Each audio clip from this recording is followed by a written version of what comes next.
The Great American Supply Chain Shift. Can the U.S. afford to ditch China? What if tomorrow morning the U.S. woke up and China simply went dark? No chips, no batteries, no antibiotics or machine parts, even the ornaments on your Christmas tree missing. Prices rocket higher, factories scramble, politicians point fingers, and your life, from your car to your phone to your power bill, gets more expensive, fast. In this video, we're going to pull the cover off America's most ambitious economic gamble of the 21st century, to rebuild the core of our supply chains at home or in friendly markets. We'll follow the money, the incentives, the risks, and the real-world math behind reshoring, nearshoring, and de-risking from China. And in the end, we'll answer a hard question. Can the U.S. really afford to go it alone? Or is the smarter play a hybrid system of domestic hubs plus China plus many? Roadmap. 1. Why this story matters now. 2. How we got here, the offshoring playbook. 3. The policy shock, tariffs, chips, and the IRA. 4. The new cost calculus, wages versus productivity versus risk. 5. Sector-by-sector reality check. 6. Mexico and the friendshoring corridor. 7. The price tag to rebuild at home. 8. A simple TCO model that flips sourcing decisions. 9. A market study blueprint for companies. 10. The investor lens, who pays and who benefits. 11. The upside scenario. 12. The hard truths. 13. The bottom line, can we afford it? 1. Why this story matters now. Since 2020, CEOs have been hit by a 1-2 punch. Global shocks that exposed the fragility of long supply chains and a geopolitical split that permanently raised the cost of doing business with China. Policy followed.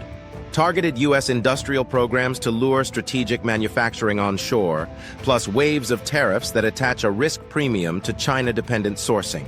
Even if tariffs dip for a few months, they return in new forms, creating planning whiplash. Companies responded. Some are reshoring to the U.S., others are friendshoring to Mexico and allied partners. Mexico even overtook China as America's top goods trade partner, part policy, part proximity. But momentum is messy. Respected reshoring trackers show a 2025 reality check, with imports from Asia's low-cost hubs rebounding faster than U.S. output. Translation: cost and capacity still win a lot of deals, especially outside a few strategic sectors. 2. How we got here, the offshoring playbook. For decades, the math favored offshoring: lower wages, deep supplier clusters, predictable shipping, and astonishing scale in China. Pandemic disruptions and geopolitics rewrote that math. Ocean freight that once cost a few $1,000s per container spiked into 5 figures at the 2021 peak. Rates cooled but never quite returned to the 2019 free lunch. Boardrooms learned the hard way that cheap unit costs can hide expensive risk. Today, CFOs measure success not just by the price on the invoice, but by total cost, reliability, and speed. That changes who wins bids and where factories get built. 3. The policy shock, tariffs and incentives. Tariffs are volatility. Incentives are gravity. Tariffs. Chinese EV tariffs were quadrupled in 2024, and rates rose across certain green tech inputs. In 2025, broader tariff threats swung between sky-high proposals and partial truces. Regardless of the headlines, the message was clear. Relying on China comes with policy risk priced into every future purchase order. Incentives. The Inflation Reduction Act, IRA, ties consumer EV credits to North American assembly and allied sourced minerals components, with thresholds ratcheting higher through the decade. The CHIPS and Science Act adds grants and a 25% investment tax credit for semiconductor equipment. These don't guarantee profits, but they move the center of gravity for chips, batteries, and clean hardware toward North America. The catch? U.S. projects are pricier and slower to execute than in Asia. Permitting construction costs and skilled labor bottlenecks stretch timelines and budgets. 4. The new cost calculus. Short-run reality, making in America can be 10–50% more expensive than importing before you add risk and inventory.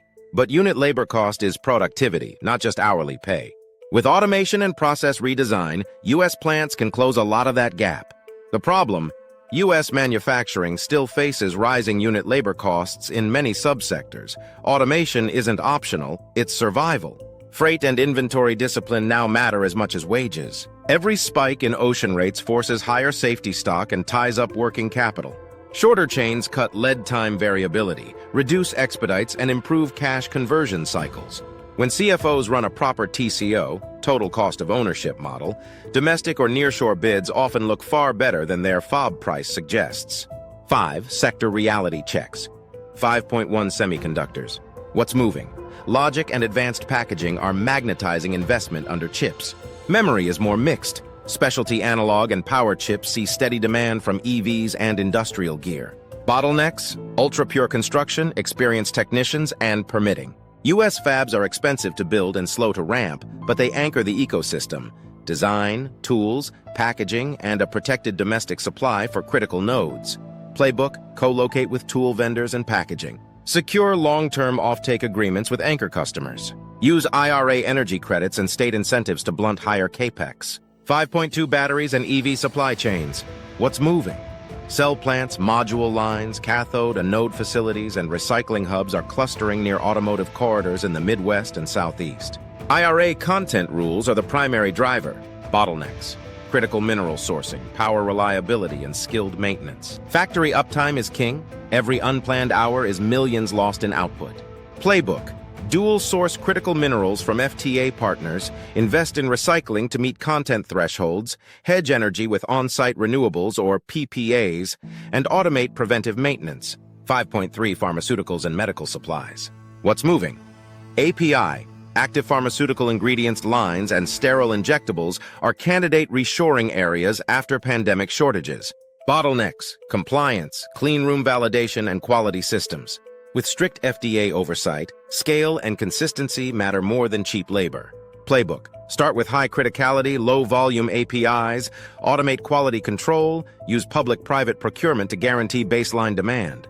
5.4 Industrial machinery and components. What's moving? Precision machining, motors, pumps, and specialized castings are candidates for nearshoring to Mexico or selective U.S. reshoring, especially where lead times hurt. Bottlenecks, skilled machinists, metallurgy expertise, and tool amortization costs. Playbook. Pair Mexican machining with U.S. final assembly and QA to cut lead times while keeping costs competitive. 5.5 Consumer electronics. What's moving? Final assembly pilots and accessory lines. The big lift is component ecosystems that are still centered in East Asia. Bottlenecks, supplier density and speed. If your PCB, camera module, and battery cell each live on a different continent, your yield, rework, and logistics costs explode. Playbook. Target modular products and limited SKU runs first. Build regional SKD-CKD strategies while gradually localizing high-value modules.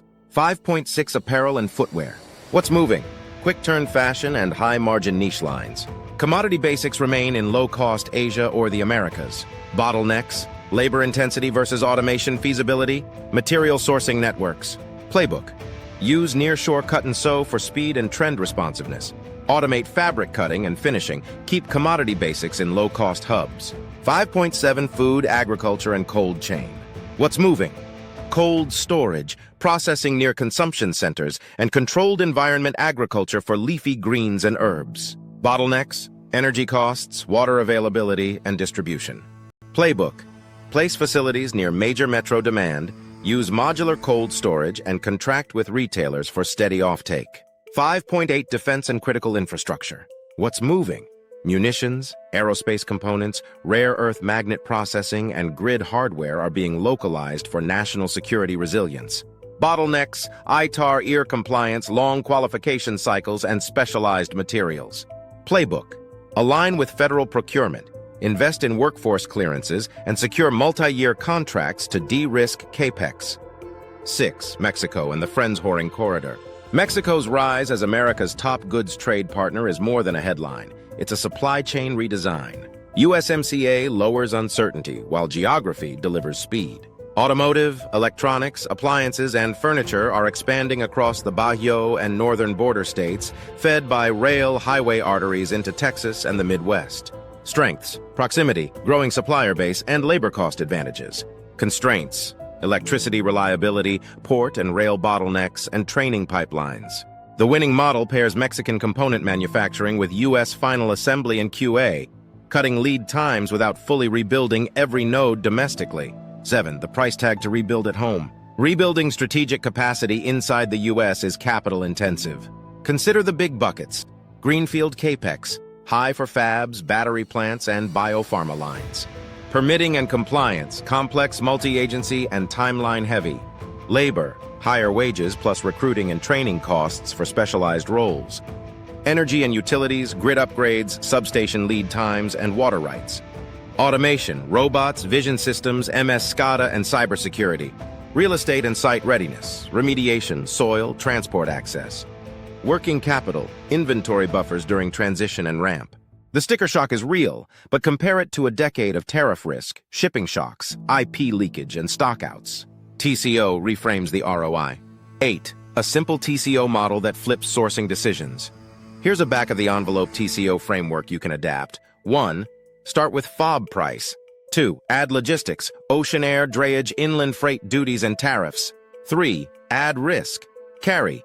Estimate annualized cost of safety stock, working capital x interest, plus expedite fees during disruptions. 4. Add quality delta, scrap rework rates, x cost per unit, warranty exposure. 5. Add IP obsolescence risk, probability x impact, lost margin redesign. 6. Subtract proximity gains, shorter lead times, reduce stock, markdowns, and lost sales, quantify those benefits. 7. Normalize by service level, on time in full, and order to delivery speed. Run this model and then rebid domestic or Mexico-based options. In many categories, especially volatile or high-value goods, the gap narrows and sometimes reverses. 9. Market study blueprint for a reshoring decision. If you're a mid-market manufacturer or brand, here's a practical research plan you can execute in 6-10 weeks. Week 1, 2, baseline your BOM and volumes. Identify A, strategic parts, and B, volatile parts. Pull 2 years of OTF defect rates and expedite data.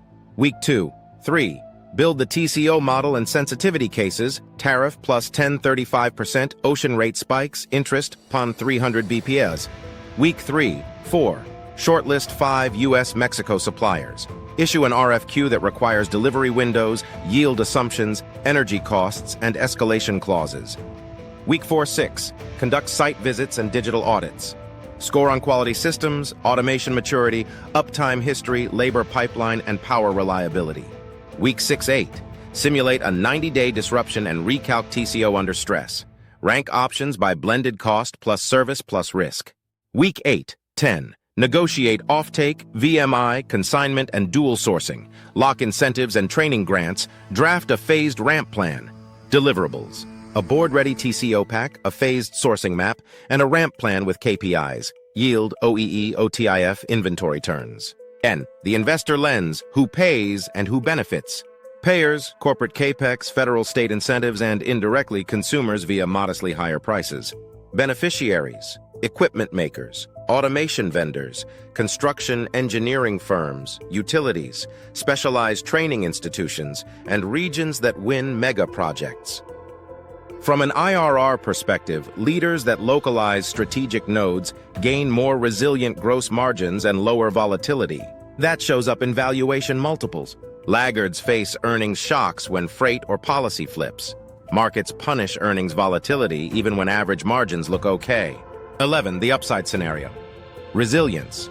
Shorter chains mean faster recovery from shocks and fewer costly expedites. Innovation flywheels. Co-location of design, tooling, and production speeds, iteration cycles. National security.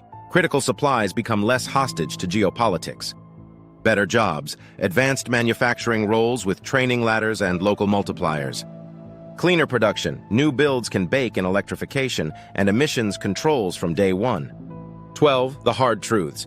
Sticker shock. U.S. plants are capital heavy. Timelines stretch, interest costs bite. Talent gaps. Skilled trades and technicians remain scarce. Training takes time. Scale realities. Some components will remain Asia-centric for years. Pretending otherwise kills margins. Policy risk cuts both ways. New administrations can retilt incentives or tariffs. Design your supply chain to survive both. The pragmatic path is not isolation. It's diversification. Anchor strategic nodes at home, pull time-sensitive work near shore, and multi-source commodities across friendly hubs. 13. Regional playbook inside the U.S., Texas and Gulf, ports, energy, petrochem, and growing EV battery corridors. Arizona and New Mexico, Semiconductors, advanced packaging, and solar hardware. Midwest Battery Belt, Michigan, Ohio, Indiana, Kentucky, cells, modules, and recycling. Carolinas and Georgia, automotive, aerospace, and appliances.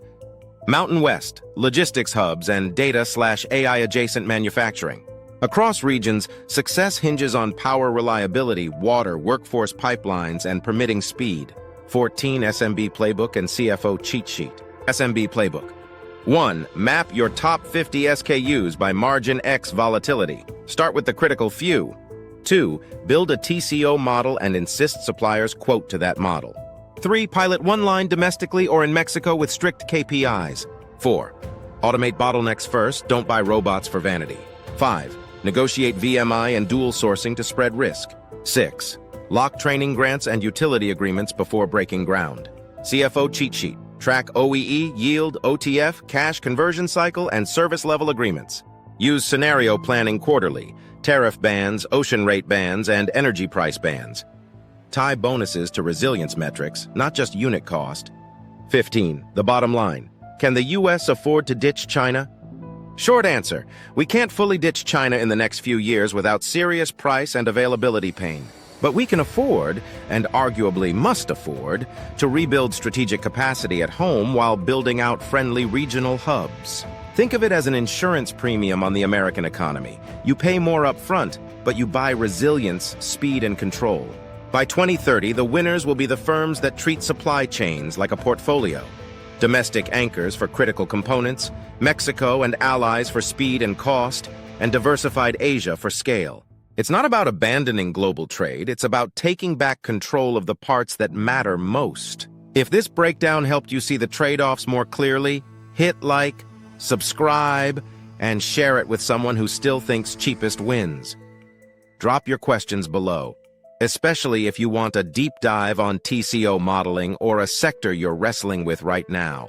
I'm Felix. Thanks for watching and for thinking about the future of making things in America with clear eyes. If you like the content, like and subscribe for more content like this. Thank you for watching.